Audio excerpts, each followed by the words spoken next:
Itu ada jauh ratusan tahun setelah Yesus diangkat itu. Kamu mensyaratkan sesuatu, ayo, mana perkataan Yesus mengatakan kalau baca Bible harus ada perikopnya? Ada nggak perintah Yesus kalau baca Bible harus pakai perikop? Lalu tadi, kenapa sih kok selalu membantah dengan video gitu loh?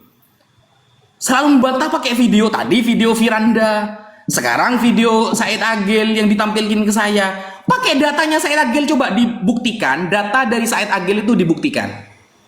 Dari Kiai Said itu dibuktikan. Pakai data apa dia? Saya pakai data ini loh. Maulid katanya nyontek dari Syiah katanya. Apa nih? Ini ya. Ini lebih dulu daripada Said Agil abadnya gitu. Al-i'lam bi fatawa a'immatil Islam haula maulidihi alaihi salatu wassalam. Ini ahli hadis yang ngarang ini. Said Agil itu punya derajat ahli hadis nggak? Kan nggak ada gitu loh. Ini ahli hadis ya, dan lebih tua. Ini ya, apa ini?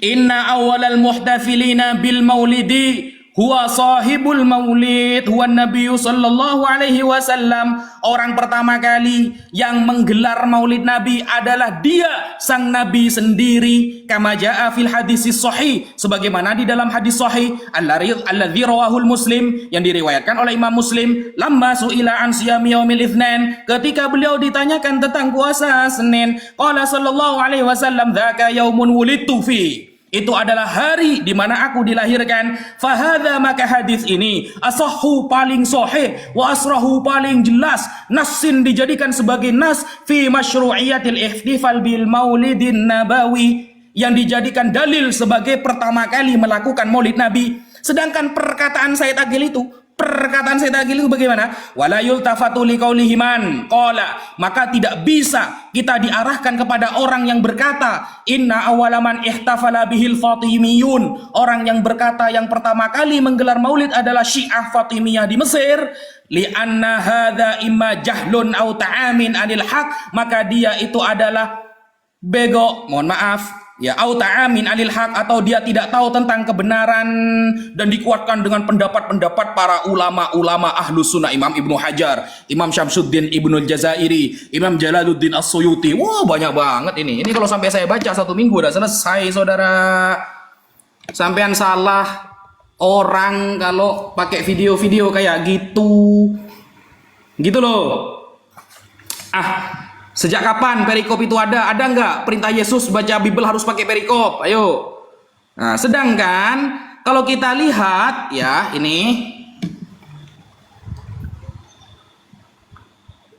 ternyata ini ya, asal usul dan sejarah pohon Natal menurut kepercayaan pagan. Kok pagan ternyata? Pohon Natal ini kaitannya dengan pagan ternyata. Kok nyontek pagan gimana sih gitu loh.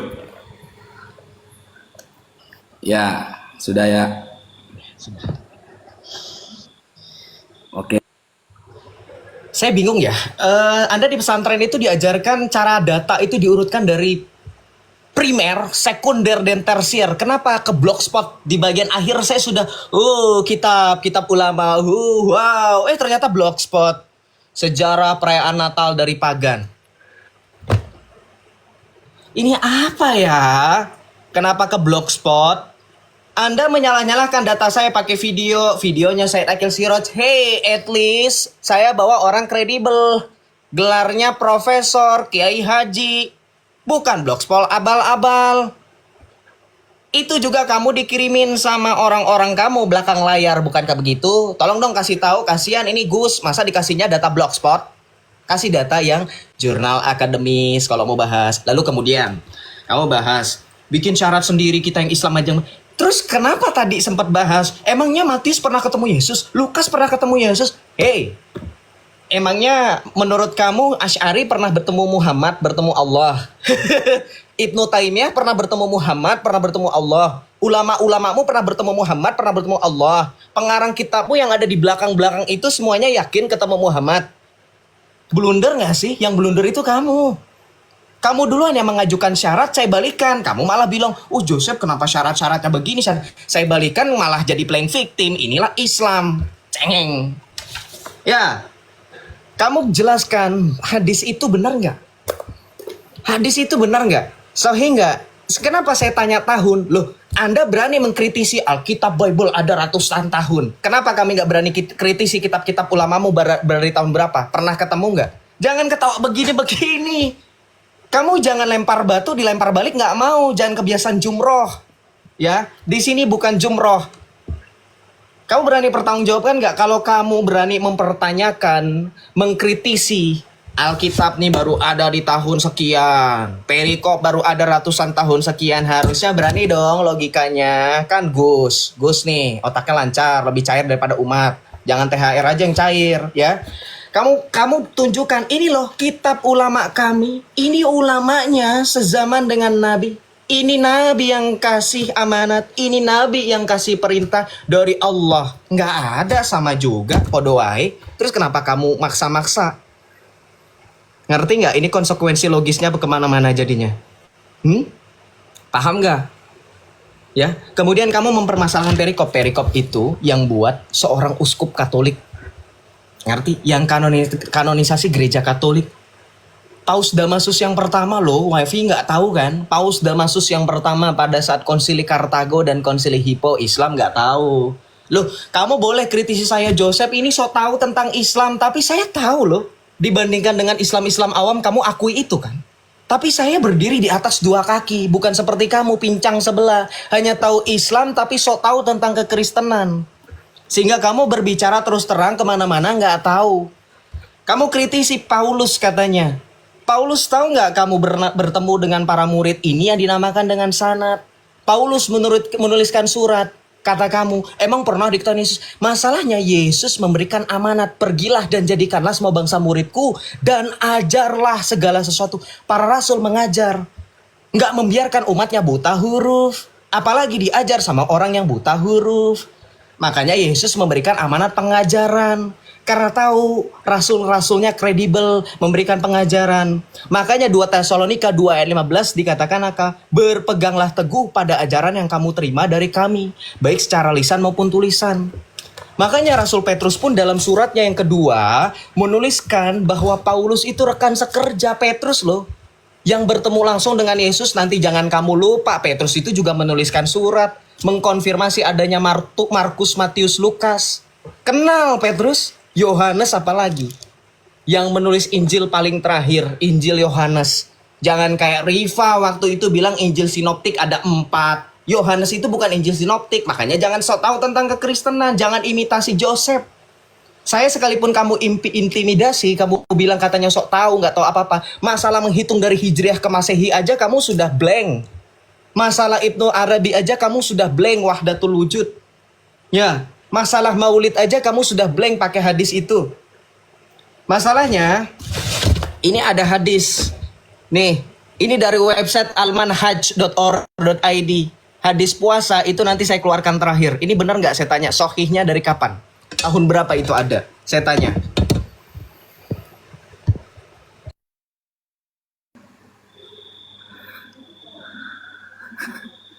Oke. Kita ke terusan ini sampai jam berapa? Sampai berapa ronde? Terserah sampean. Gimana? 2 ronde lagi atau berapa ronde lagi? Terserah. Ya gak apa-apa, terserah. Saya ngikuti aja. Saya sampai jam 1 pun oke kalau saya. Oh, nggak berpuasa, nggak tidur, nggak sholat tahajud seperti malam. Kalau saya sholat tahajudnya itu setengah jam sebelum subuh. Oh, oke. Oke. Mas Joseph tadi mengatakan begini teman-teman. Dia lebih tahu daripada muslim awam. Buktinya saya lebih tahu dari muslim awam. Katanya ada boleh sombong gimana sih. Tapi sudah mulai ini ya, sudah mulai keluar aslinya ini. Kalau kamu lebih tahu dari muslim awam, maka saksikanlah saya lebih tahu daripada pendeta gitu loh. Saya lebih tahu daripada pendeta loh. Datang pendeta-pendeta yang sudah debat sama saya kan keong semua.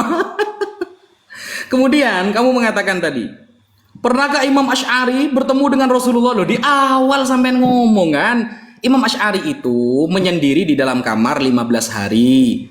Kan dia bermimpi bertemu Nabi Muhammad.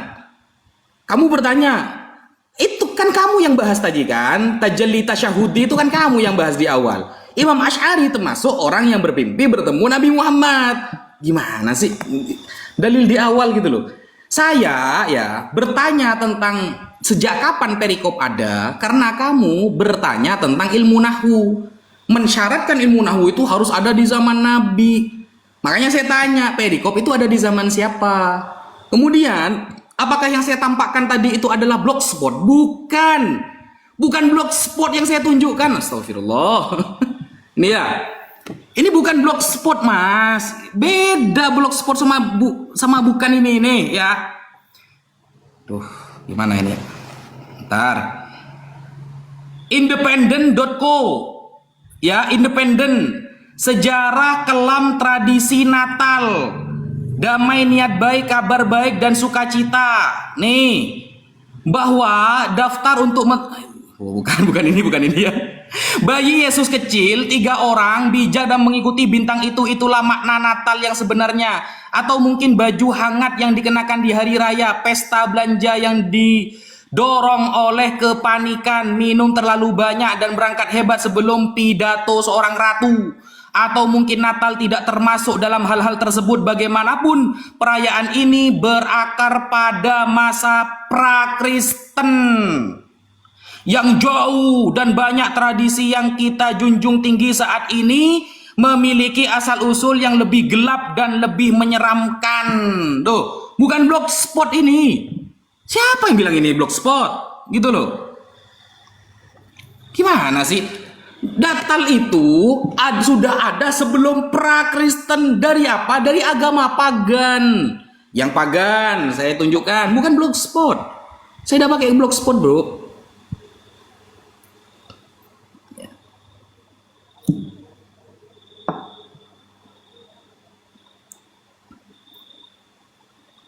Ya.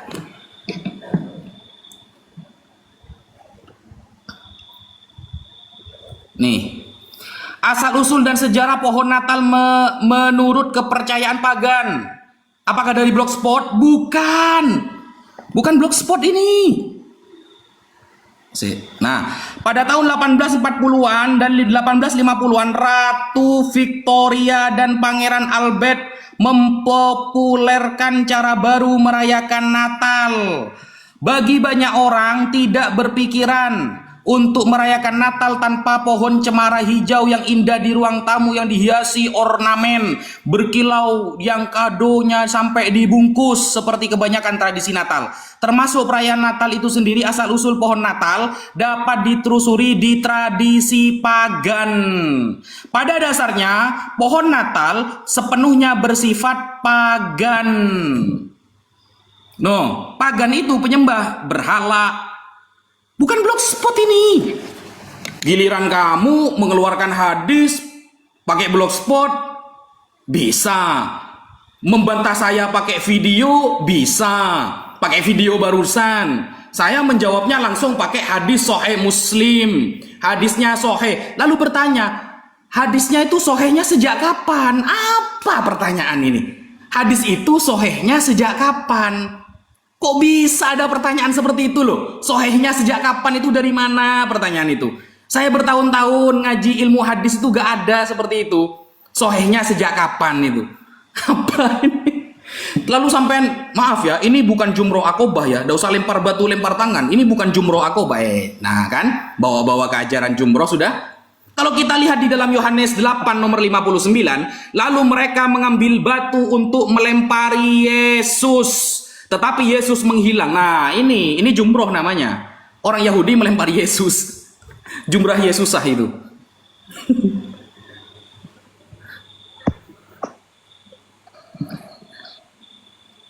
Gimana? Kurang berapa putaran kira-kira?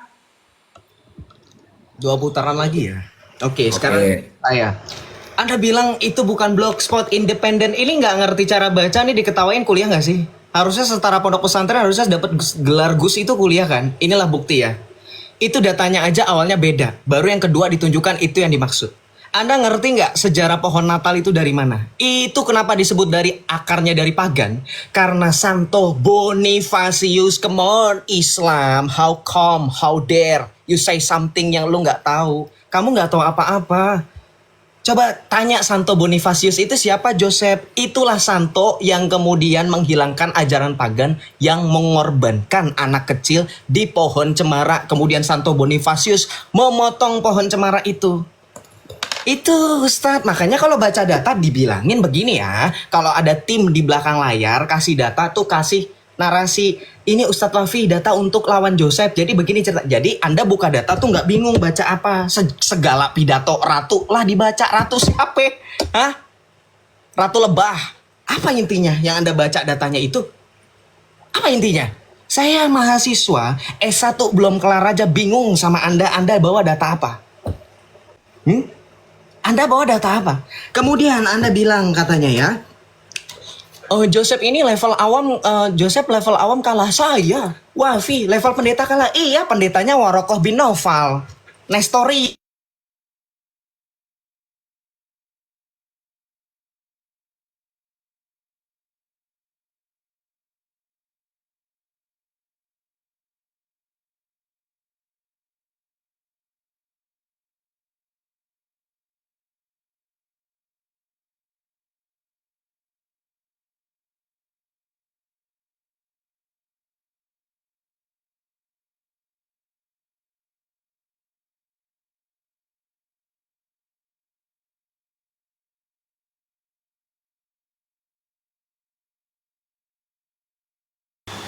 Gimana ini macet lagi nih? Waduh, parah weh. Terus kamu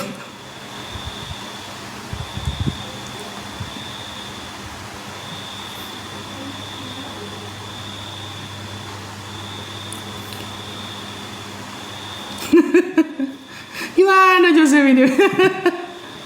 Ngomong belepotan dia.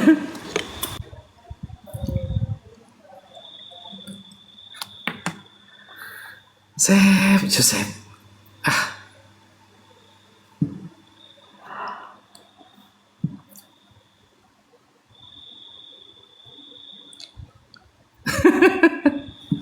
Gimana Joseph ini? Kita tunggu guys.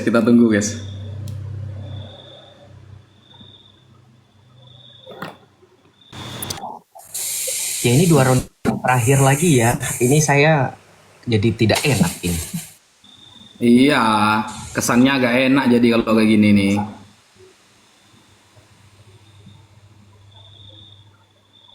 Coba. Ayo. Oke. Sebentar. Saya beralih data dulu.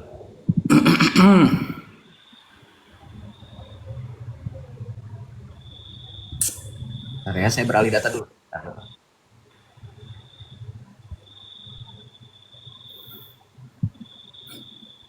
Oke.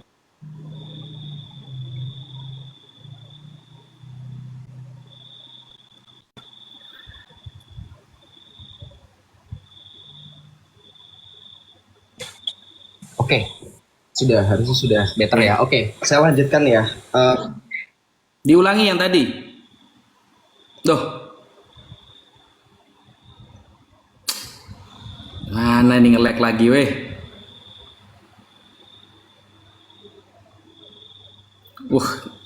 Kena azab bener ini.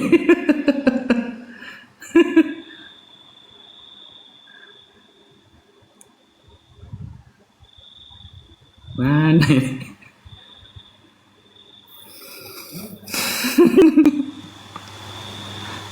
Parah.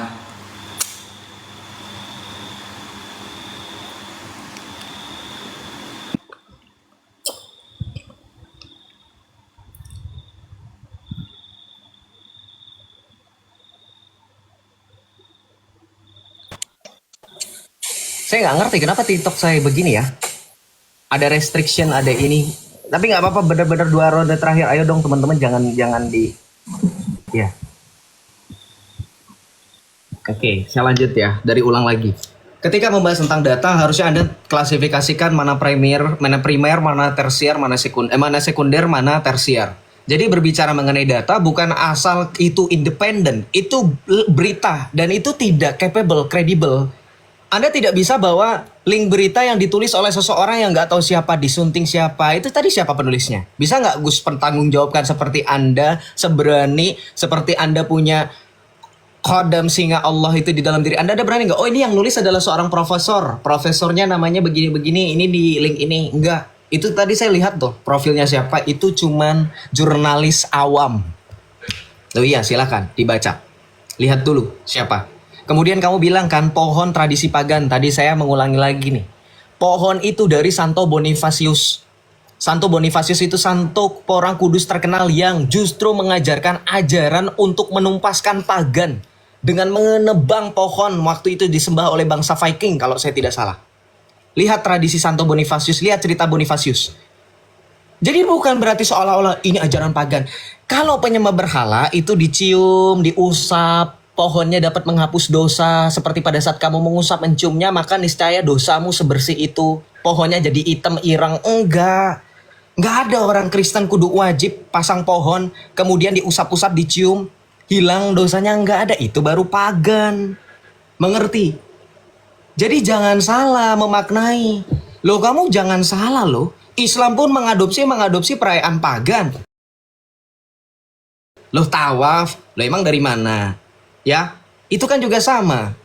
Jangan seperti itu, adalah cocokologinya nggak nyambung. Coba bahas sejarah dulu Santo Bonifacius ya. Itu seorang kudus Katolik loh. Kamu salah loh bawa datanya. Oke, kemudian yang kedua, kamu bilang katanya bahwa seorang Gus Wafi katanya kalah. Pendeta-pendeta kalah, iya. Kalau pendeta-pendetanya Warokoh bin Naufal, Nestorius, ya itu kalah memang. Karena saya pernah bilang, berulang-ulang saya bilang, ingat teman-teman, ucapan Joseph.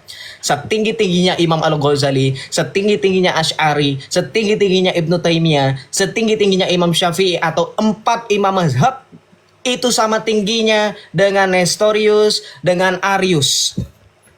Ya, itu selevel dengan mereka-mereka itu. Nggak apa-apa, saya akui betul, itu selevel. Makanya tadi ketika kamu mengatakan levelmu, itu pendeta-pendeta kalah, betul yang dikalahkan ya sekelas Warokoh bin Naufal, Nestorius, Arius. Begitu. Paham nggak maksudnya apa? Jangan bangga, harusnya mikir, refleksi, renungan. Oke? Kemudian yang kedua, kamu sempat bilang, yang ketiga, kamu bilang katanya, Asy'ari sudah bertemu dengan Muhammad. Kan tadi kamu sudah bilang Joseph di awal, iya itu jebakan saya. Jadi kamu akui itu di mimpi. Iya betul di mimpi. Saya tanya, siapa yang melihat dan menyaksikan mengklarifikasi mimpinya Asy'ari? Bahwa memang betul. Loh, kamu jangan kemudian mengkritik Paulus aja. Kok Paulus melihat Yesus, katanya melihat, ini udah saya jawab ya. Tadi kamu gak berani bantah lagi. Kamu malah lari ke perikop. Ya nggak? Teman-teman lihat kan? Dia lari lagi ke perikop, lari lagi ke sini. Coba kamu jawab, Asy'ari bermimpi ketemu Muhammad itu dari mana? Terus mimpinya valid gak? Ketemu mimpinya gimana sih? Coba ya dijelaskan ya, tolong jelaskan. Oke? Kemudian yang terakhir, wifi. Itu ketuhanan. Balik lagi ketuhanan. 20 sifat Allah dengan uluhiyah, rububiyah, asma wa sifat mana? Dijawab dulu, saya biar tahu. Kemudian berbicara mengenai Natal, beneran mau ke situ? Itu perbedaan beda, nanti kita bahas lagi dengan kekhususan juga Maulid. Nanti kita tanya, Maulid itu merayakan 12 Rabiul Awal itu dari mana? Belum nanti kalau kita bahas Mahalul Qiyam, itu dalil dari mana? Betul nggak, Gus Wifi? Mahalul Qiyam itu dari mana? Kenapa merasakan hadiratnya Rasulullah sehingga kalian hadir? Sehingga kalian berdiri, ya kan? Itu dari mana dalilnya lagi? Loh, nanti nyalah nyambung ke Matius 19 ayat 12 yang ada sama-samakan dengan ayat Al-Quran katanya. Allah hadir tapi bukan visual. Nah, ini tadi counter saya adalah ketika Anda bilang bahwa Allah harus hadir secara visual, transubstansiasi Yesus itu adalah justru yang lebih kuat daripada visualisasi Yesus. Karena Yesus sendiri sudah kasih jawaban loh di dalam Yohanes 20 ayat 29. Ketika Rasul Thomas mengatakan, "Ya Tuhanku dan Allahku," Yesus menjawab di dalam Yohanes 20 ayat 29, "Karena kamu telah melihat, maka kamu percaya. Berbahagialah mereka yang tidak melihat, namun percaya." Yesus bilang berbahagialah mereka yang tidak melihat namun percaya. Percaya pada apa? Salah satu mujizat Ekaristi adalah transubstansiasi. Coba cari tahu dulu itu apa. Kalau Anda mau kritik Ekaristi. Oke?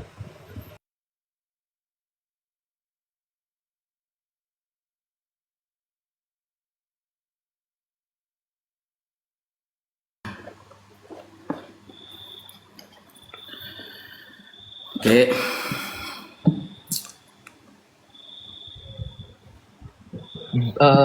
Saya nggak enak nih kalau dipaksain, nanti takutnya jaringannya ini. Berarti 2 ronde, berarti sepakat atau mau Iya, gak apa-apa. berlebih? Iya, gak apa-apa. Iya, gak apa-apa. Aman, aman, aman. 2 ronde. Aman. Berarti 2 ronde dari sekarang atau gimana? Iya, gak apa-apa. Terserah. Kalau saya ngikut aja. Ya sudah. Tapi jangan di framing saya ini ya. Nanti suka di framing sih. Saya itu selama diskusi sama Edis pernah saya framing dia kabur. Paling penonton yang bilang. Iya itu. Ya dikasih ketegasan aja. Maksudnya jangan bilang terserah, itu jangan terserah gitu. Jika iya katakan iya, jika tidak katakan tidak, itu aja. Dan saya kan ngikut aja. Maksudnya sampai jam 1 pun oke. Kalau saya, kalau memang 2 kali putaran ya monggo. Oh jadi 2 ronde lagi ya. Kita Ini berapa lap? tandingnya nggak ditanggapi Ya sama karena kan saya lagi ngomong, takutnya nanti malah motong waktu. Ya udah, silakan. Oke. Mas Joseph, ya saya ulangi ya, di awal itu bukan blogspot ya. Coba sampai tampilkan apa itu istilah blogspot ya. Jangan kemudian sampai saya ini mahasiswa, kamu itu salah, tapi sampean nggak ada data sampean. Kan kata sampean begini kan tadi kan, sampean pakai bukunya terjemahan. Lalu sampean bilang, kalau kamu mau membantah saya harus ada data pembanding nih. Nah, kan saya pakai standar Anda. Kalau kamu bisa membantah, mana datanya? Gitu loh. Mana data pembandingnya? .uk, co.uk, United Kingdom, itu bukan blogspot, bro. Saya kalau sampai pakai buku beneran, ya, sampean kira saya dibantu orang begitu? Ini saya benar-benar punya buku-buku antum gitu loh. Saya mengkritiki Yesus dan ajarannya itu, saya punya bukunya. Ini ya. Kira saya dibantu orang gitu. Nih, saya kalau sampai pakai buku beneran, benar-benar dari kekristenan Anda, dari para pemikir Anda ini ya. Nih, kita mulai dari sini ya. David Taurus adalah salah satu teolog Kristen dan tokoh penting dalam periode ini yang mempengaruhi pandangan tentang historis Yesus. Dalam bukunya Life of Jesus 1835, Staurus menerapkan metode kritis untuk meneliti kisah-kisah Injil, dan dia menyimpulkan bahwa banyak dari peristiwa dalam kehidupan Yesus yang dianggap supranatural sebenarnya adalah mitos, mitos ya, dan dikembangkan oleh pengikut awalnya.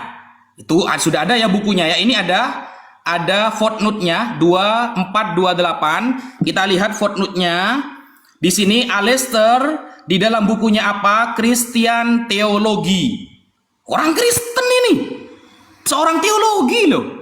Bahwa kisah-kisah Yesus supranatural itu mitos, bohongan. Sebelum Staurus, kaum ya rasionalis tertentu telah melabeli kelahiran dan kebangkitan Yesus sebelum dia sebagai legenda dan mitos.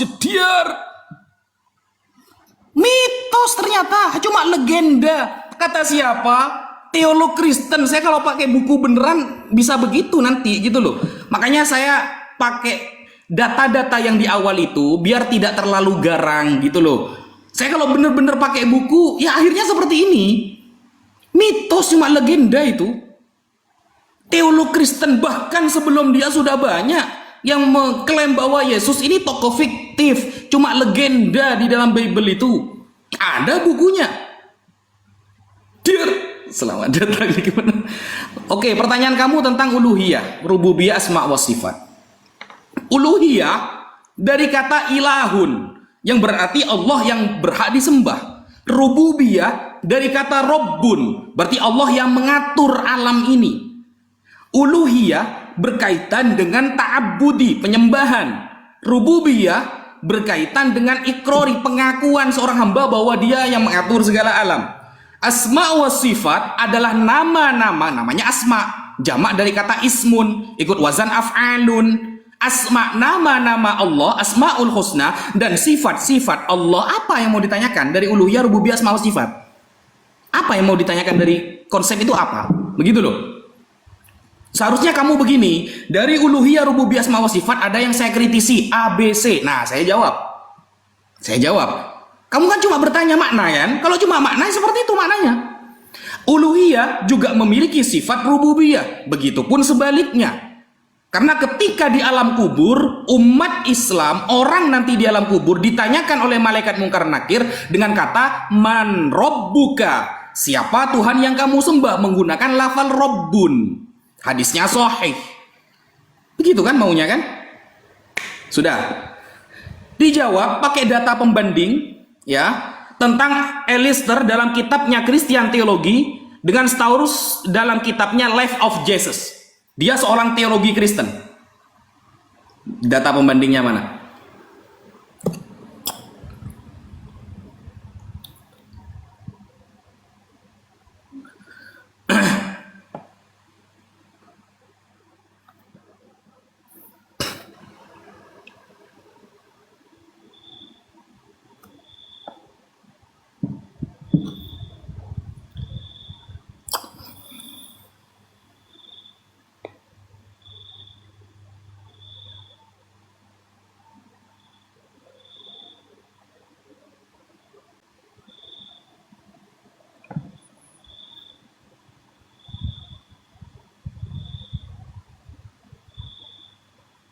Sorry, saya masih unmute ya. Coba di mute dulu, itu ada suara ini jangkrik berisik ya, berisik.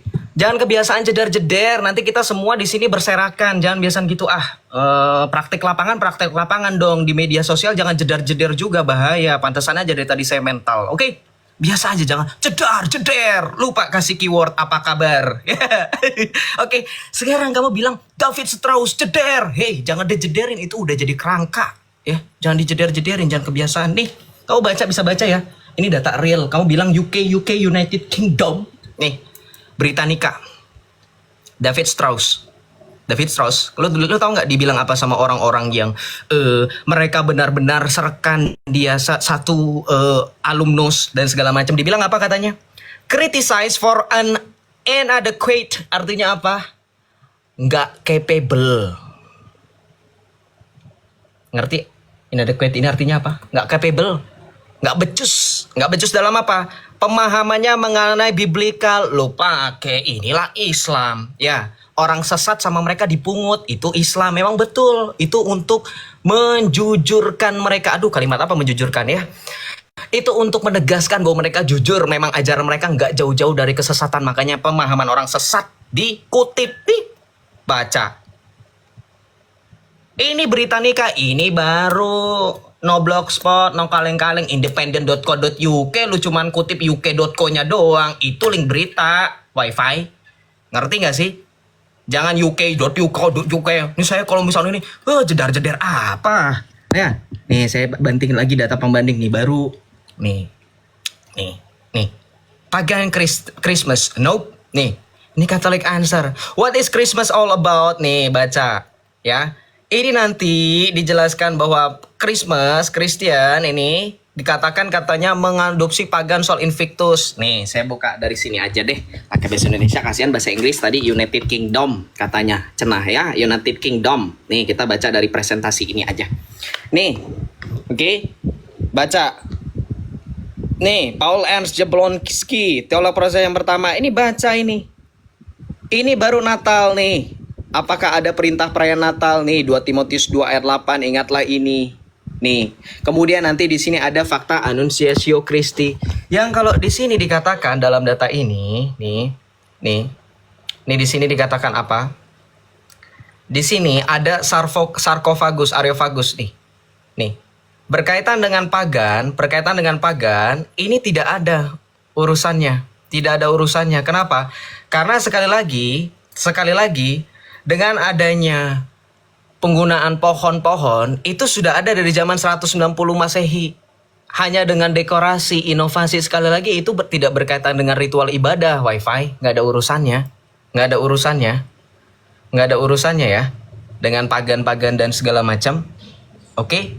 Nah, kemudian kamu sempat mengatakan bahwa di dalam Islam Di dalam Islam sekali lagi kamu menyatakan ulama-ulamamu ini apa yang tauhid ububiyah dan segala macam. Bukan itu yang saya tanyakan. Yang saya tanyakan tauhid itu agenda pembagian 3 macam tauhid ini. Nih. Ala Ibnu Taimiyah. Nih, saya mau bertanya, di sini kenapa dikatakan bahwa menurut Ibnu Taimiyah mengklaim bahwa kamu menjelaskan uluhiyah rububiyah seolah-olah kamu mengimani itu, yakin? Menurut orang yang mencetus itu kamu itu tidak mengimani? Nih, tidak mengimani? Masih belum bertauhid, kamu dibilang belum bertauhid. Ini maksud saya kenapa dibedakan? Ini loh NU online, ini baru nih datanya terverifikasi oleh Dewan Pers. Ini data kamu sendiri kan? Ya, coba jelasin kenapa dibagi dengan uluhiyah rububiyah asma wa sifat. Ini baru datanya. Ya. Oke. Nah, kemudian kamu bilang apa? Ketika berbicara mengenai agenda tadi, kamu harus baca di sini, ya. Tapi ada agenda melempar klaim dan tuduhan pada orang-orang yang dianggap berlawanan dengan Ibnu Taimiyah dan para pengikutnya. Nih, ya. Ini kenapa terjadi kalian menyembah satu Allah, kenapa beda-beda tauhidnya? Dijelaskan, jujur. Oke?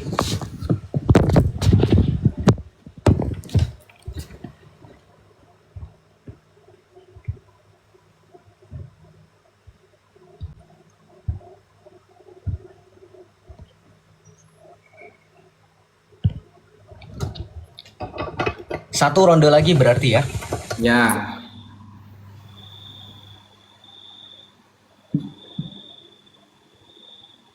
Ini ronde terakhir, Bang. Oke. Bismillahirrahmanirrahim. Ini ya. Inilah susahnya ngobrol sama Joseph, teman-teman. Giliran saya pakai United Kingdom ditanyakan tadi, siapa penulisnya itu website itu? Begini. Giliran dia boleh pakai NU online. Coba saya tanya, yang nulis siapa? Muhaddis bukan? Ahli hadis bukan yang nulis? Kan ruwet ngomong sama Joseph ini. Giliran saya pakai website dari kekristenan tadi ketika saya membahas Taurus ya, di dalam kitabnya di dalam bukunya Life of Jesus. Wah, dia itu bukan orang yang kredibel. Dijawab pakai website sama dia. Setaurus itu dijawab pakai website yang nggak ketemu siapa penulisnya. Bayangkan. Oh, kan ini orangnya nggak kredibel Taurus ini. Tapi dijawab pakai website yang sama-sama nggak ketemu sama penulisnya. Ah, gimana sih gitu? Aduh, susah ini. Nih, saya ya. Sampai kan pakai ini ya, pakai data ini ya.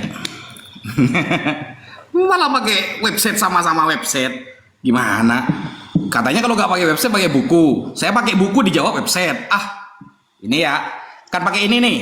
Britalian. Nah, website ini nih yang dipakai nih sama Joseph nih. Britalian ya, tentang Natal ya. Oke, saya sama-sama pakai website punya kamu ya. Ini. Perayaan Kristen untuk merayakan kelahiran istilah Natal dalam bahasa Inggris, misa pada hari Kristus, berasal dari masa yang cukup baru. Istilah Yule yang lebih awal mungkin berasal dari apa ini? Germanik. Jadi dari mana sih asal usul ajaran Anda ini? Istilah yang sesuai dengan bahasa lain apa ini? Dalam Navidad dalam bahasa Spanyol. Nah, kalau kita lihat nih ya, Natal juga telah menjadi hari raya keluarga sekuler. Bayangkan. Sejak awal abad ke-20, Natal juga telah menjadi hari raya keluarga sekuler yang dirayakan oleh umat Kristen dan non-Kristen. Ya, dan ditandai dengan peruntukan hadiah yang semakin rumit dalam perayaan Natal sekuler ini, tokoh mitos bernama Sinterklas. Nah, Sinterklas ternyata selama ini tokoh mitos. Ini kan website yang kamu pakai kan dari tadi kan? Ini saya sama-sama pakai ini. Asal usul pasti menetapkan tanggal 25 Desember sebagai tanggal kelahiran Yesus tidak jelas, Dor. Asal-usul pasti penetapan tanggal 25 Desember sebagai tanggal kelahiran Yesus tidak jelas. Gimana ini? Tanggal 25 Desembernya aja gak jelas gitu loh. Kok malah dirayakan? Berarti merayakan sesuatu yang gak jelas. Dur, kan itu yang sampean pakai kan? Website ini, Britalian ini. Saya giliran saya pakai bener-bener buku, referensinya, footnote-nya ada. Dijawab pakai website. Websitenya gak ketemu siapa yang nulis, keahliannya apakah? Gimana ini? Duh, ini kok muter-muter ini. Lalu tadi di awal ya, kamu kan mengatakan tuh bahwa ada sakramen kehadiran Yesus. Tapi tadi dia sempat menggunakan ayat Yohanes 20 nomor 29. Berbahagialah mereka yang tidak melihat namun percaya loh. Yesus saja memberikan tingkatan keimanan tertinggi ketika gak melihat lalu percaya. Malah di sakramennya Yesus hadir, kan bertolak belakang. Gimana sih?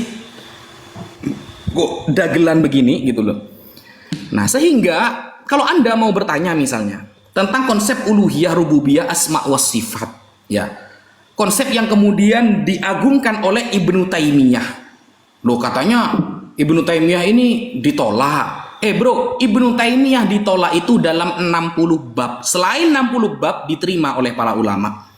Ingat, Ibnu Taimiyah situna mas'alatan, 60 bab yang ditolak oleh para ulama ketika menentang Al-Quran dan akidah hadis dari umat Islam. Selain itu diterima oleh para ulama. Makanya dia punya kitab Fatawa Ibnu Taimiyah. Gak semua kita tolak.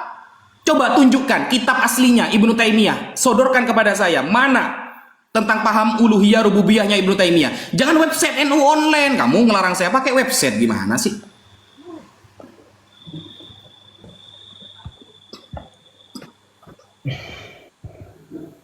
Berarti kurang satu putaran ini? Atau gimana? Ya, habis ini satu putaran selesai, penutup ya, closing ya. Ya, berarti sampean, saya, lalu gimana? Enggak, saya akhiri dulu, baru nanti penutup dimulai dari Anda, baru saya terakhir lagi. Udah habis itu selesai. Begini aja, penutupnya biar gak lama-lama, 5 menit bagi 2 gitu aja. Oh ya sudah. Berarti ini penutup ini boleh nyebrang atau enggak? Enggak, ini belum penutup loh. Ini saya selesaikan dulu kan. Baru Oke. Iya. Ayo. Oke, begini ya. Saya agak bingung dengan WiFi ini dalam memahami data. Saya sudah bilang data itu kredibel. Kamu menyelisihi NU. Masalahnya NU sudah terverifikasi oleh Dewan Pers. Tadi saya sudah tunjukkan. Saya tahu degil liciknya Islam itu seperti apa. Jangan tepuk jidat. Saya belum selesai menampilkan siapa penulisnya. Kamu nggak berani kan? Tadi saya sudah bantah. David Strauss itu ternyata sudah dikategorikan orang yang tidak capable. Itu dari data yang kamu kutip Britannica, bukan Britalian, WiFi. Britannica. Nih, kamu bilang siapa penulisnya? Ini Abdul Wahab Ahmad. Kamu katanya orang NU nggak kenal. Atau jangan-jangan kamu cuma ngaku-ngaku. Bahaya nih. Nih, Wakil Katib PCNU Jember dan peneliti di Aswaja. Ini baru capable. Bukan, saya nggak melarang. Saya persilakan. Asal yang bawa jelas. Gimana sih Islam playing victim mulu? Suka lempar batu sembunyi tangan. Jangan lu pikir Yesus dilempari batu. Ya iya sama. Itu kelakuan orang yang mengingkari Yesus Kristus. Sama kan, kalian ikuti kan. Kalian ikuti polanya. Itulah kalian. Jujur kan. Ini peneliti. Nih bukan kaleng-kaleng. Ketawa-tawa aja. Ya. Kemudian kamu bilang katanya Natal itu dari, kamu ngerti gak sih cara bacanya? Cara baca Britannica nih, Britannica saya kasih tahu ya. Jangan langsung diterjemahkan. Kalau diterjemahkan jadi aneh. Terjemahan Google tuh aneh beneran. Kamu aja pasti ngomel kan kalau misalkan ada orang yang menerjemahkan bahasa Arab dari Google, betul nggak? Itu aneh. Makanya jangan diterjemahkan. Kamu pelan-pelan bacanya. Nih, there was strong opposition to recognizing birthday of martyr or for that matter of Jesus. Bukan, jangan kamu gini. Tadi pas di awal kamu paksa-paksa. Giliran sekarang saya berbicara dalam bahasa Inggris yang kosakata ini bahasa internasional, ini bare minimum orang untuk membaca, kamu ketawain. Bahasa Arab itu sampai dengan detik ini belum jadi lingua franca. Ngerti? Beda kasus. Pahami ilmu linguistik, oke? Nah, kamu pikir ini cara bacanya ini mitos, ini terus kamu bilang ini perayaan keluarga sekuler begini, ini kan begini-begini. Kamu baca tuh pelan-pelan, ini ada ininya. Kemudian kamu tadi mau baca Santa Claus, kamu bilang legendary figure, kamu baca di sini penjelasannya, baca legendary. Ini legendary figure bukan mitos, figure ini bukan mitos. Ya, tokoh legenda ini bukan berarti mitos. Kenapa? Ini adalah seorang kudus santo, baca. His popular image is based on tradition associated with Saint Nicholas, a 4th century Christian saint. Ini ada sejarahnya, bukan ahistoris kayak lu punya Islam. Ngerti Islam? Nih, baca. Ini ada orangnya asli, Santo Nicholas, uskup abad keempat. Nih, ya. Jadi bukan mitos umum. Makanya gue udah bilang lu punya tim API itu ada tim cyber. Lu baca data tuh baca dari awal sampai selesai. Jangan malu-maluin Gus. Ngerti? Yang mitos itu yang tadi mimpi belum dibahas itu. Mimpinya Asy'ari ketemu Muhammad, siapa yang klarifikasi? Nah, kemudian kamu pikir ini sejarahnya Maulid Nabi nih. Saya pakai dalil-dalil website kayak gini. Ini masalahnya website Islam loh, bukan website orang yang nulis Ustadz. Yang nulis Ustadz, bahkan ini di artikel Republika. Saya bingung, kamu mau menyelisihi saya, kamu bandingkan dengan data yang orang nggak jelas. Kamu pakai David Strauss, saya udah pakai footnote, nggak sembarangan, orang gila. Kamu tahu nggak? Nia Bakwan itu kasusnya, mohon maaf saya bawa-bawa nih. Dia ada terbitin buku sejarah perempuan pedagang gorengan. Apakah itu menjadi salah satu data ilmiah juga hanya karena ada bukunya? Nggak bisa begitu, wifi. Kamu kan sekolah. Nggak semua buku itu jadi data. Ngerti nggak sih? Ya, jadi harus ngerti. Ya. Ini perayaan Maulid. Ini sudah jelas banyak yang bahas. Ini perayaan sesat. Ya, ini perayaan sesat nih. Ini dari Syiah dan segala macam. Kamu nggak lihat di sini. Oke, nih.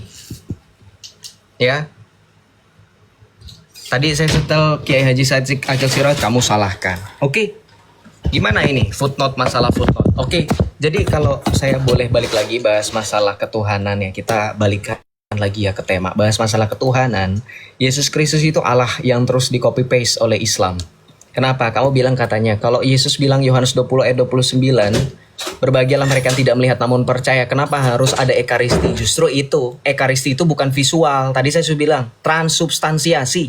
Justru melalui ekaristi orang dapat percaya Yesus, bukan visual. Malah membenarkan saya.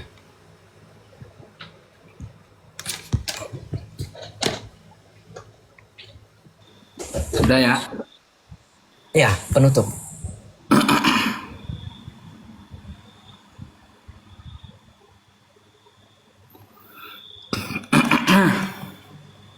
Nih. Oke.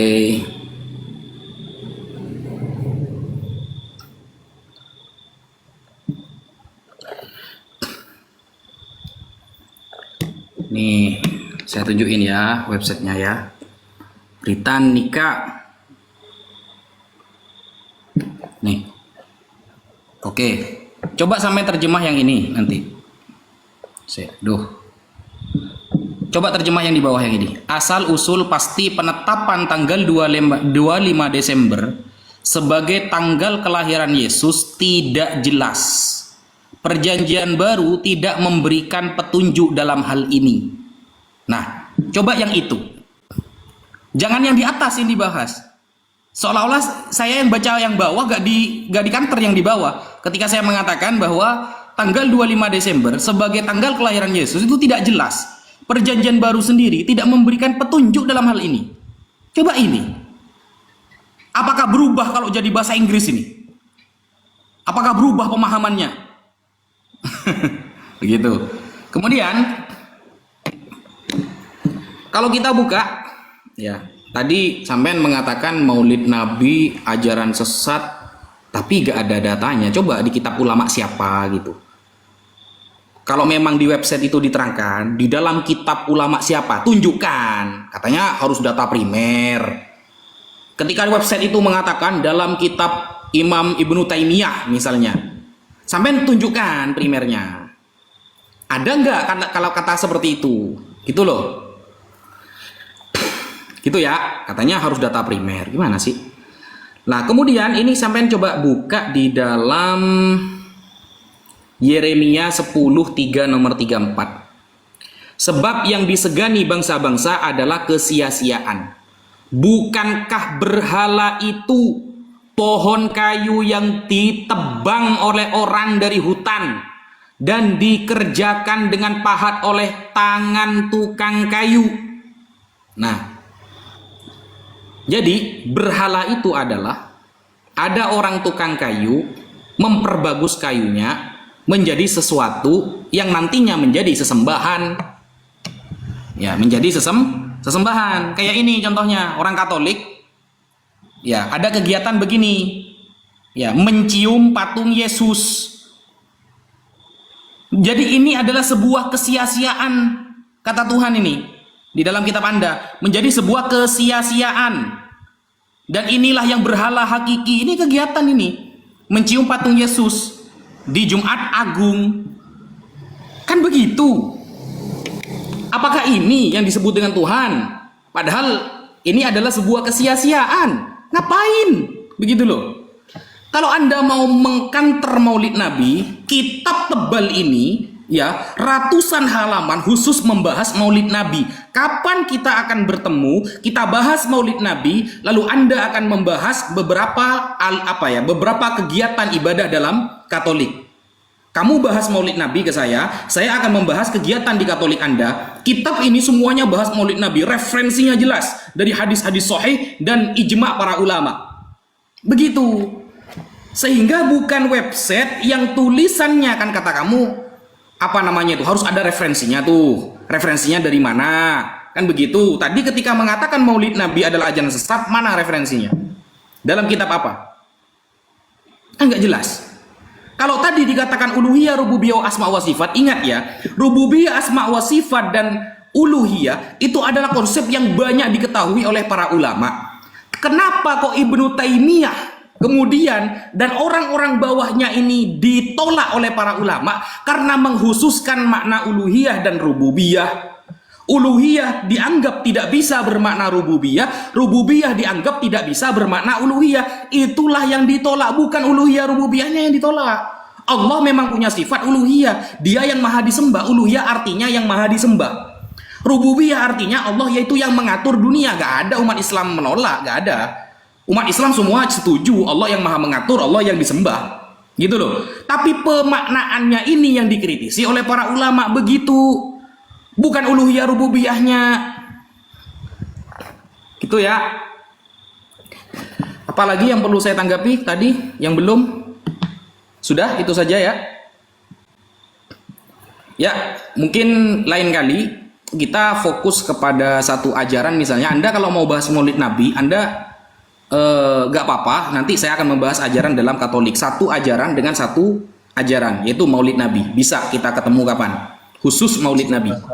Sudah selesai. Ini saya ingat loh, perjanjian kita ini kan ada suka bersilat lidah ya. Tadi perjanjiannya habis saya selesai. Tadi kita bagi dua waktu 5 menit untuk closing. Ini Anda malah kemana-mana. Oh, sampai setuju dengan itu? Kalau setuju ya monggo, sampai tanggapi dulu gak apa-apa. Nanti kita bagi dua, kan bisa kan begitu? Oh, Islam inilah ciri-ciri orang munafik jika ia berkata. Saya kan nggak tahu Anda setuju apa tidak. Dibagi 2,5 dan saya ketika bertanya kepada Anda mau bisa nyebrang apa tidak, Anda belum jawab. Banyak alasan. Sudah banyak alasan.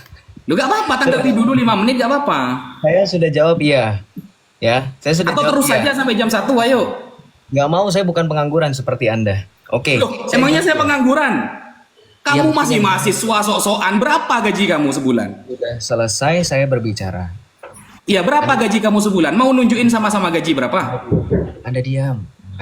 Ya itu enak aja bilang pengangguran. Saya bisnis, bro. Nah, masih mahasiswa sok-sokan. kualitas Anda, ya kan? Pamer harta, jangan begitulah. Ya enggak, kamu sendiri yang bilang gitu loh. Kamu menjustifikasi saya pengangguran. Padahal kamu masih bocil. Tebar jaring di pinggir jalan untuk gitu membangun masjid. Malu. Ya kan? Ketika dibalikkan panas kan? Dia Itu sendiri waktu kan yang membilang saya pengangguran katanya. Waktu saya. waktu saya. Oke, lanjut. Nah, kan panas kan? Panas kan? Kenapa saya bilang menganggur? Wajar. Saya sudah bilang dari tadi, saya nggak bisa jam 1, saya nggak bisa jam 1. Saya juga menghargai Anda. Harusnya Anda mikir pakai otak. Ini waktu puasa loh. Kurang baik apa saya? Walaupun Anda nggak minta dihargai. Ya kan? Orang ini. Aneh. Ya saya bilang, Anda bilang saya bocil, boleh. Pemikiran saya lebih dewasa daripada Anda. Ngerti?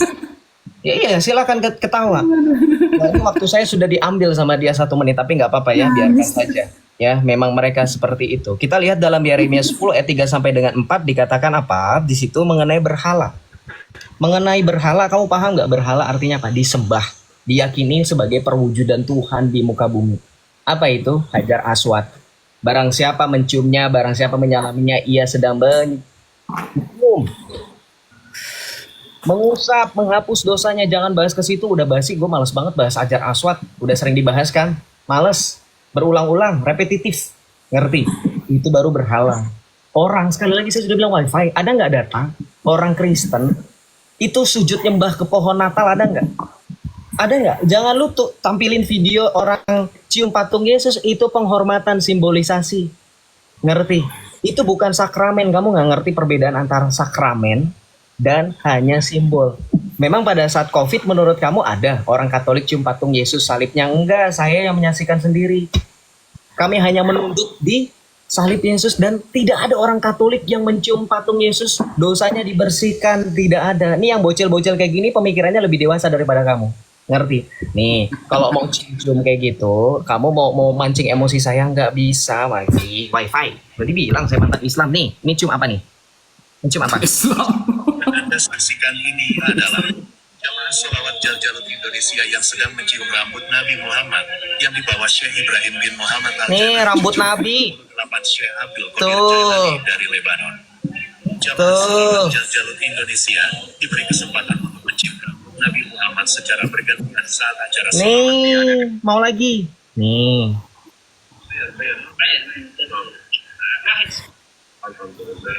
Nih. Hah? Nggak ada. Orang Katolik nggak ada dibodoh-bodohi. Semuanya ada. Scientific explanation. Itu ada nggak scientific explanation, saya tanya sama kamu? Ada nggak scientific explanationnya rambut Nabi? Pernah nggak? Nggak semua orang Islam menerima loh masalahnya. Kalau kamu sama tanya sama orang Katolik, ada relik-relik. Relik-relik itu semua orang Katolik tahu semuanya scientific explanation. Bahkan teman-teman kita yang Protestan, teman-teman kita yang Ortodoks sepakat dengan adanya relik. Islam nggak pernah.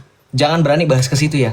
Relik itu adalah urusan kami Kristen yang kamu kopas. Ingat ya. Jangan cium-cium patung ini, cium rambut Nabi, nggak mau dibahas. Ngerti? Oke. Kemudian terakhir ya, saya bilang sama kamu ya, berkaitan masalah Maulid. Itu kitab kapan? Gak dijawab. Ada tahun berapa? Ada tahun berapa kitab yang katanya setebel-tebel halaman itu bahas hadis-hadis sohi? Gue penasaran hadis sohinya apa? Jangan-jangan laulaka mahalaktul aflak. Ya. Jangan-jangan aku diciptakan antara Adam, pada saat Adam antara ruh dan jasadnya itu. Jangan-jangan itu. Yang jelas jangan bias, makanya jangan ketawa-tawa kalau mau nunjukin sekalian, nyebur sekalian, jangan sosokan ya. Masalah Maulid, masalahnya kenapa?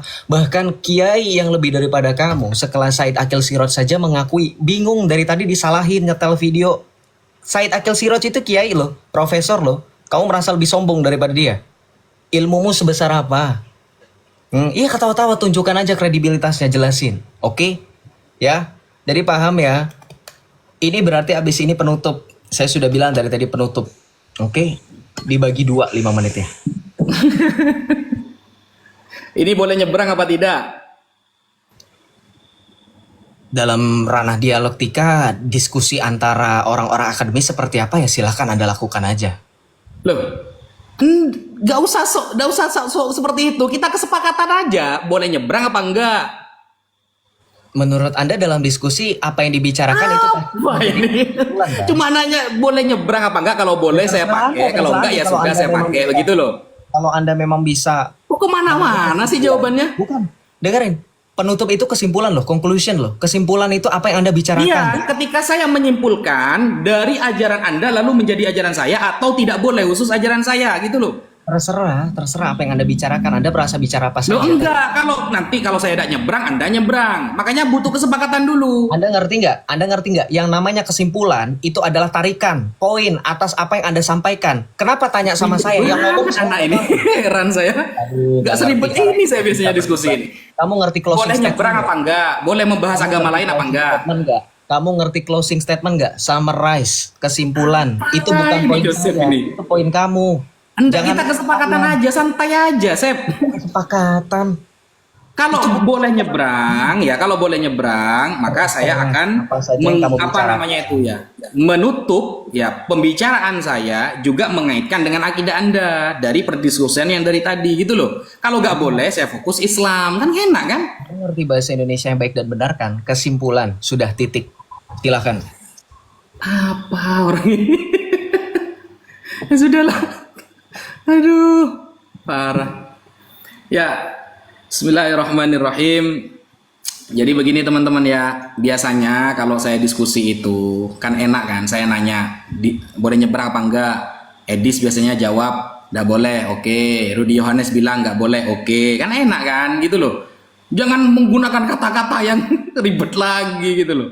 Jadi kesimpulan saya pada malam hari ini bahwa konsep ketuhanan ini sebenarnya perbincangan saya dengan Mas Joseph ini sepertinya harus ada part kedua nanti ini. Sehingga nanti aturan di setiap sesi ya hanya boleh maksimal 2 pertanyaan begitu biar terjawab beneran. Kalau kamu tadi merasa saya tidak menjawab, saya pun merasa tidak dijawab oleh Anda. Kan sama banyak pertanyaan saya nggak dijawab. Jadi kesimpulannya bahwa Allah Subhanahu wa taala, kalau saya adalah mazhab Asy'ari, Maturidi, saya adalah Asy'ariyah. Secara fikih saya mengikuti 4 mazhab. Secara akidah saya mengikuti Imam Ghazali, Imam Junaid al-Baghdadi, Syekh Abdul Hasan Ali Asyadili dan lain sebagainya dari kalangan Ahlus Sunnah wal Jamaah. Bahwa konsep ketuhanan di dalam Islam, Allah itu yang pertama Esa, Ahad. Ahad. Wa may yarju liqa'a rabbih falyamal 'amalan shalihan wa la yusyrik bi ibadati rabbih ahada.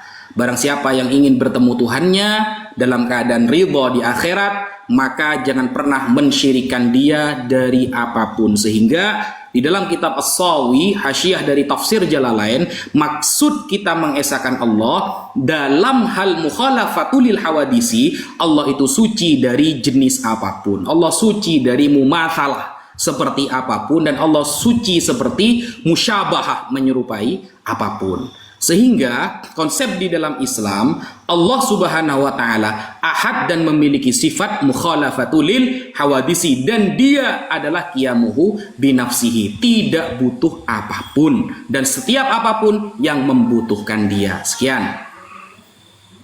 Yuk. Closing statement dari saya. Diskusi kita pada hari ini adalah konsep ketuhanan, tetapi saya tidak menarik kesimpulan apapun dari pihak Islam menjelaskan tentang konsep ketuhanannya secara absolut dan mutlak. Berbeda dengan segi pandang kekristenan, khususnya dalam perspektif gereja Katolik, kita menganggap Yesus Kristus sebagai putra Allah yang datang ke dunia, firman Allah menjadi manusia. Yang juga saya singgung pada saat hari penghakiman dia akan datang untuk kedua kalinya. Seperti saya singgungkan dalam surah Al-Baqarah ayat 210 dan surah Al-Fajr ayat 21 sampai dengan 22. Yang sudah saya 3 kali re-announce. Saya coba singgung, saya coba untuk Gus Wafi ini apakah berani untuk bahas. Itu ternyata nyebrang, guys. Ketika itu dibahas terus-terusan mengenai penghakiman, lari kemana? Ke Natal, lari ke pohon, lari ke berhala, lari ke cium patung Yesus, lari ke sini ke sana, ya. Itulah yang kemudian membuat saya tidak dapat menarik kesimpulan apapun tentang ketuhanan Islam. Kalau Anda membahas tentang Allah yang satu, Yakobus 2 ayat 19, Rasul Yakobus pernah katakan, engkau percaya hanya satu Allah saja itu baik, namun setan pun gemetar akan hal itu. Jadi kita tidak hanya beriman Allah itu satu. Alkitab mengatakan Allah itu Esa. 1 Timotius 2 ayat 5 Rasul Paulus mengatakan Allah itu Esa. 1 Korintus 8 ayat 6 Rasul Paulus menekankan hanya ada satu Allah dan satu Tuhan. Yesus pun menegaskan hanya ada Allah yang Esa. Allah Tritunggal Maha Kudus, Bismil Ab wal Ibn Waruhil Qudus Al-Ilahi Wahid. Allah yang Esa, Allah yang Wahid. Ketika Anda berbicara mengenai eksistensi Allah dalam Islam, Anda sudah terbatasi dengan sifat-sifat yang tadi telah dikemukakan oleh seorang yang mengaku Gus ini. Bagaimana di dalam Islam dibatasi Allah itu tidak boleh begini, tidak boleh begini, tidak begini, tidak begini, mustahil begini, mustahil begini. Ketika Allah Maha mengetahui akan kontradiksi ketika dia disepadankan dengan kalimat mustahil. Karena di dalam Tuhan kita percaya dalam firman Alkitab mengatakan tiada yang mustahil bagi Tuhan. Nothing impossible with God. Ketika Islam menyatakan Allah Maha segala sesuatu, tetapi di dalam Islam juga dibatasi dengan sifat-sifat, tetapi sifat mustahil, sifat wajib, itu jadi kelicikannya ini. Jadi ketika berbicara dalam ranah dialektika, sebagai penutup poin saya adalah teman-teman bisa menilai mana pihak yang menghargai lawan berbicara, bahkan di detik-detik terakhir lawan berbicaranya sedang berbicara. Ternyata Ada di mana nyebrang. poin saya mendengarkan sampai dengan selesai, ada di mana seorang yang mengaku Gus yang berlatar belakang buku pribadinya ini kerang. tidak mendengarkan sampai dengan Nyerang selesai. pribadi terus dari awal bocil ini. Bagaimana kita berbicara mengenai dialektika ini? Apakah saya akan berlanjut terus terang sama Gus ini? Ternyata saya tidak mampu melawan ketidakwarasan. Aduh. Terima kasih Apa ini kok emosi? Tuhan Yesus memberkati. Malah emosi nyerang pribadi dia.